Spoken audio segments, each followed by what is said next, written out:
ফেসবুকের নাম যেটা রয়েছে সেটা আপনি খুবই সহজ মাধ্যমে চেঞ্জ করে নিতে পারবেন।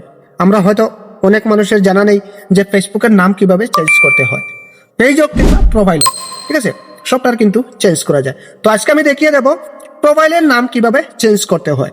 সম্পূর্ণ বিস্তারিত এই ভিডিওর মাধ্যমে থাকবে। তো চলুন কথা না বলে আমরা মূল ভিডিওয়ে চলে আসি। প্রথমে আমি এখান থেকে ক্লিয়ার করে দিচ্ছি। এখান থেকে আমি ক্লিয়ার করে দিলাম। এবার আমরা ফেসবুকে ট্যাপ করলাম।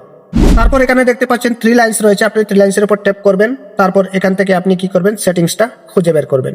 এখানে রয়েছে সেটিংসের উপর ট্যাপ করবেন। তারপর আবার এখানে দেখতে পারবেন সেটিংস, এটার উপর ট্যাপ করবেন। তারপর এখানে দেখতে পারবেন এই যে মেটা অ্যাকাউন্ট সেন্টার রয়েছে, আপনি শুধুমাত্র এটার উপর ট্যাপ করে দেবেন, যে কোনো জায়গায় টাচ করে দেবেন। তারপর এখান থেকে আপনি কি করবেন, আপনার প্রোফাইল দেখতে পারবেন, এখানে টাচ করবেন। তারপর আবারও দেখতে পারবেন এখানে আপনার নাম রয়েছে, এখানে ফেসবুক রয়েছে, আপনি এটার উপর টাচ করবেন। তারপর এখানে 4টি অপশন চলে আসবে। এখান থেকে আপনি কি করবেন, এই যে রয়েছে নেমের উপর টাচ করবেন। তারপর এখানে আপনার first name, middle name, last name যেটা হোক না কেন আপনি এখানে বসিয়ে দেবেন, ঠিক আছে।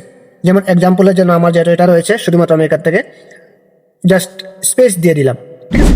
এবার আমরা এখানে দেখতে পাচ্ছি এখানে রয়েছে রিভিউ চেঞ্জ, আপনি এটার উপর টাচ করবেন। তারপর এরকম একটি ইন্টারফেস আপনাদের সামনে শো করবে। আপনি ওইভাবে রাখতে চান নাকি ওইভাবে রাখতে চান, এখান থেকে আপনি সিলেক্ট করবেন। যদি ওইভাবে রাখতে চান এম আহমেদ, তাহলে কিন্তু এটা সিলেক্ট করতে হবে। আর যদি আপনি আহমেদ এম রাখতে চান তাহলে কিন্তু এটা সিলেক্ট করতে হবে।